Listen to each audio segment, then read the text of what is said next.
ঢাকার ধামরাই উপজেলা সহকারী কমিশনার ভূমি অফিসে সার্ভার জটিলতায় নামজারি সহ ভূমি উন্নয়ন কর পরিশোধ করতে না পারায় ভোগান্তিতে পড়েছে উপজেলার কয়েক লক্ষ সেবাগ্রহীতা।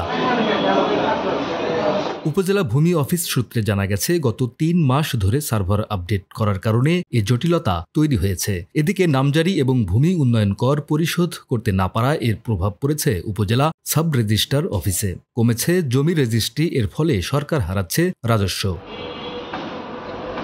উপজেলা সাব রেজিস্ট্রার অফিসের দলিল লেখকরা বলছেন, নামজারি ও ভূমি উন্নয়ন কর পরিশোধ করতে না পারায় দলিল সম্পাদনা করা যাচ্ছে না। সার্ভারের কারণে কোনো দলিল হচ্ছে না। আমরা সব দলিল লেখকরা হতাশে পড়ে আছি। এই সার্ভারের কারণে আমরা দীর্ঘদিন যাবৎ ভোগান্তিতে আছি।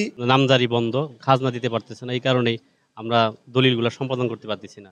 দলিল সম্পাদন না করার কারণে আমাদের যে সমস্যাগুলো হচ্ছে, সরকার বিরাট রাজস্ব থেকে বঞ্চিত হচ্ছে। গত ৩ মাস ধরে মোটামুটি পাবলিক একটু হয়রানি হইতেছে। সার্ভার খারিজ করতে পারে না, খাজনা দিতে পারে না।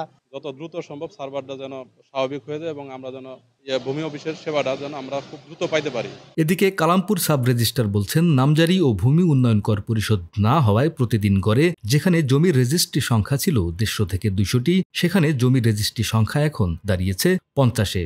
সার্ভারের কারণে আমাদের সারা বাংলাদেশে দলিলের সংখ্যা অর্ধেকেরও বেশি কম। যেমন কালামপুর অফিসে আমরা দলিল করি ডেইলি 130-40টা, সেখানে দলিল হইতেছে 40, 45, 60 এর উপরে যাচ্ছে না, শুধু সার্ভার প্রবলেমের কারণে।